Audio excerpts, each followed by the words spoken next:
നമസ്തേ. കഴിഞ്ഞ ദിവസം വീടിൻ്റെ ഹാളിൽ കോർണറിൽ വെക്കാൻ വേണ്ടിയിട്ട് ഒരു കോർണർ ലാമ്പ് ബുക്ക് ചെയ്തിട്ടുണ്ടായിരുന്നു കേട്ടോ. ആമസോണിൽ നിന്നാണ് കേട്ടോ അത് ബുക്ക് ചെയ്തിരുന്നത്. അപ്പോൾ അത് ഇന്നാണ് വന്നു കഴിഞ്ഞപ്പോൾ അത് അൺബോക്സ് ചെയ്ത് സെറ്റ് ചെയ്യുന്നത് നിങ്ങളെ കാണിച്ചു തരാമെന്ന് വിചാരിച്ചാണ് കേട്ടോ. അപ്പോൾ അത് ഓപ്പൺ ചെയ്ത് നോക്കിയപ്പോൾ ഒത്തിരി വലിപ്പം ഉണ്ടായിരുന്നു. നമ്മൾ പ്രതീക്ഷിച്ചതിനേക്കാളും വലുതായിരുന്നു കേട്ടോ. എന്നാലും കുഴപ്പമില്ല, അത് സെറ്റ് ചെയ്യാമെന്ന് വിചാരിച്ചിട്ട് അതിൻ്റെ കീയും അതിൻ്റെ എല്ലാ സാധനങ്ങളും അതിനകത്ത് തന്നെ ഉണ്ടായിരുന്നു. അത് സെറ്റ് ചെയ്ത് കഴിഞ്ഞപ്പോൾ നല്ല ഭംഗിയുണ്ടായിരുന്നു കേട്ടോ. മുകളിൽ അതിൻ്റെ ജൂട്ടിൻ്റെ പോലത്തെ ബൾബും ഒക്കെ ആയിട്ട് നല്ല രസമുണ്ടായിരുന്നു.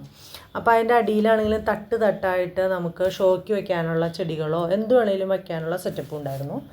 അപ്പോൾ അതൊക്കെ വച്ച് സെറ്റ് ചെയ്ത് കഴിഞ്ഞപ്പോൾ ഞാൻ വിചാരിച്ചു എന്നാൽ ഗാർഡനും കൂടി നിങ്ങളെ കാണിക്കാമെന്ന് വിചാരിച്ച് കാണിക്കാനാണ് കേട്ടോ പ്ലാൻ ഇടുന്നത്. അപ്പോൾ ഒരു പോട്ടിൽ കഴിഞ്ഞ ദിവസം ലേക്ക ബോൾസ് മേടിച്ചിട്ട് സ്നേക്ക് പ്ലാന്റ് വെച്ചിട്ട് അത് സെറ്റ് ചെയ്തു. അതേപോലെ വേറൊരു പോട്ടിലും ഇതേപോലെ ലേക്ക ബോൾസ് വെച്ചിട്ട് വേറൊരു ചെടി സെറ്റ് ചെയ്തു കേട്ടോ. പിന്നെ ഒരു ചെറിയ പോട്ടിൽ ഇങ്ങനെ കയറ് ചുറ്റി ഇങ്ങനെ നല്ലൊരു ഭംഗിയിൽ സെറ്റ് ചെയ്തു. പിന്നെ ഇതിലും എല്ലാം ഒരു പാക്കറ്റ് മേടിച്ച ബോൾസ് മൊത്തം പറ്റണ ചട്ടികളിലൊക്കെ ഇട്ടു കേട്ടോ. ഇനി ബാലൻസ് ഇല്ല. അപ്പോൾ ബാക്കിയുള്ളത് പോട്ടിൻ മിക്സ് തന്നെ വെച്ചിട്ട് സെറ്റ് ചെയ്തു. അപ്പോൾ സിറ്റ് ഔട്ടിൽ നിറയെ ചെടികളാണ് കേട്ടോ ഇപ്പോൾ. അത് കഴിഞ്ഞ് തിന്നേമലയും ഇതേപോലെ തന്നെ ഒരു സ്നേക്ക് പ്ലാന്റും വേറൊരു ചെടിയും വെച്ചിട്ടുണ്ട്. ഇതിൻ്റെ പേര് എനിക്കറിയാൻ പാടില്ല. അതും വെച്ചു കേട്ടോ. അത് കഴിഞ്ഞ് കഴിഞ്ഞ ദിവസം ഞങ്ങൾ പുറത്ത് പോയപ്പോൾ ഒരു ഗാർഡനിൽ കയറി കഴിഞ്ഞപ്പോൾ അവിടെ കുറേ ചട്ടികളുണ്ടായിരുന്നേ.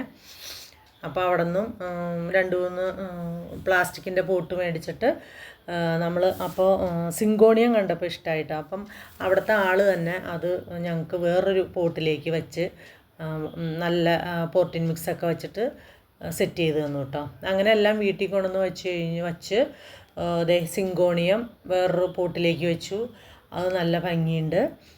പിന്നെ സ്നേക്ക് പ്ലാന്റ് ഒരെണ്ണത്തിൽ വെച്ചു. പിന്നെ ഒരെണ്ണത്തിൽ മറ്റേതിൻ്റെ പേര് എനിക്കറിയാൻ പാടില്ല കേട്ടോ. ചെറിയ ഇലയായിട്ടുള്ള ഇതിൻ്റെ പേരും എനിക്കറിയാൻ പാടില്ല. അതും സെറ്റ് ചെയ്തു. പിന്നെ ഇതിൻ്റെയും പേര് എനിക്കറിയാൻ പാടില്ല. കണ്ടിട്ട് ഇഷ്ടമായി, ഇതിങ്ങനെ മേടിച്ചു എന്ന് മാത്രമേ ഉള്ളൂ. അതുമേ ചെറിയ പൂ ഉണ്ടാവുന്നതാണ് കേട്ടോ. പിന്നെ ടർട്ടിൽ വൈൻ എന്ന് പറയുന്ന ഒരു ചെടി. പിന്നെ മണി പ്ലാന്റ്. ഇതൊക്കെ മുകളിൽ വാർക്കയുടെ മുകളിലത്തെ നിലയിലാണ് കേട്ടോ അങ്ങനെ ഹാങ് ചെയ്ത് വെച്ചേക്കണത്. പിന്നെ ഇതിൻ്റെ പേര് തൂജ പ്ലാന്റ് എന്നോ അങ്ങനെ എന്തോ പറയണ്ടായിരുന്നു കേട്ടോ. പിന്നെ ഇതിൻ്റെ പേരും അറിയാൻ പാടില്ല. പിന്നെ ഇത് സ്പൈഡർ എന്ന് പറയണ പോലത്തെ ഒരു ചെടികൾ, സ്പൈഡർ പ്ലാന്റ് അങ്ങനത്തെ ചെടികൾ. ഇതും ഒരു കളർ വെറൈറ്റി. ഇതൊക്കെ വീടിൻ്റെ മുകളിലാണ് കേട്ടോ സെറ്റ് ചെയ്തേക്കണത്. ഇതും സ്പൈഡർ പ്ലാന്റ്. അത് മിക്കതിലും അത് തന്നെ വെച്ചിട്ടുണ്ട്. നല്ല ഭംഗിയാണല്ലോ.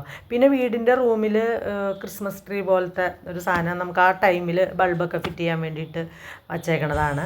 പിന്നെ വീടിൻ്റെ പുറത്ത് ഇതേപോലത്തെ വെറൈറ്റി സ്പൈഡർ പ്ലാന്റ് തന്നെയാണ് അധികം. പിന്നെ റോസകൾ.